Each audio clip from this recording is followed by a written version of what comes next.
هلا حبايبي، شلونكم؟ شخباركم؟ يا رب الكل بخير.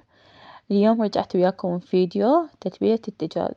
إذا جربتوها راح تعتمدون عليها وبعد ما راح تغيروها، لأن كلش طيبة. ويعني فتشي الدجاجة تطلع لكم فتشي أطيب من المطاعم. تمام، بس حضروا هاي المكونات وما عليكم واتبعوا الفيديو. هنا خليت ليمون فريش تقريبا استكان. هنا خليت بابريكا. البابريكا تخلون ملعقة، وملعقة كركم. طبعا بالقوة دا أحكي لأنه فلاونزا. وملعقة بهارات دجاج.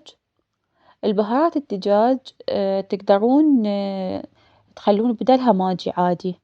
وهنا خلي ثوم همات فريش، بس إذا تقدرون يعني ما عندكم عاد تقدرون تخلون بودرة. وهنا ضفت نص ملعقة كلش صغيرة من الفلفل الحار. وهنا ضفت لبن زبادي أو أي لبن انتو عندكم،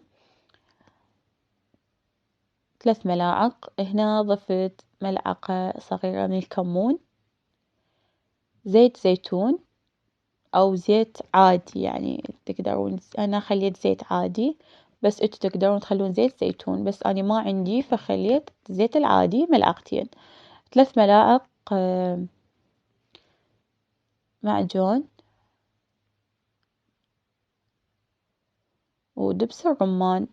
طبعا أني هنا المقادير شلون نقول عينك ميزانك، فاني هنا خليت هيج تقريبا. هنا صارت 3 ملاعق دبس الرمان وملعقة ليمون دوزي.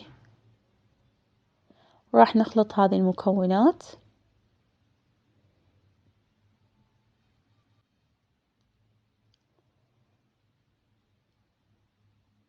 هذه الطريقة كلش راح تحبوها. هنا خليت سماق ملعقتين كبار وكزبرة. الكزبرة كلش تعطي نكهة طيبة للدجاج. وهم راح نرجع نخلط.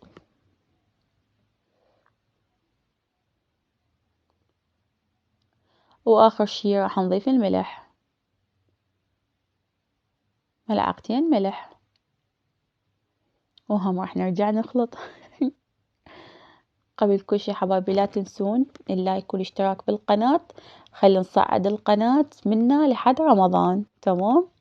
فهنا خليت التتبيلة، العفو الدجاج بالتتبيلة، وبديت هيجي أسوي بالسكينة أشككها على مود تدخل التوابل كلها بالدجاج، يعني الكل حتى ما تبقى بيها زفرة يعني مكان، يعني شلون نقول، مكان متبل أو لا، أو هذه كل شوية قلبوها كل ساعتين 3 قلبوها على الجهة.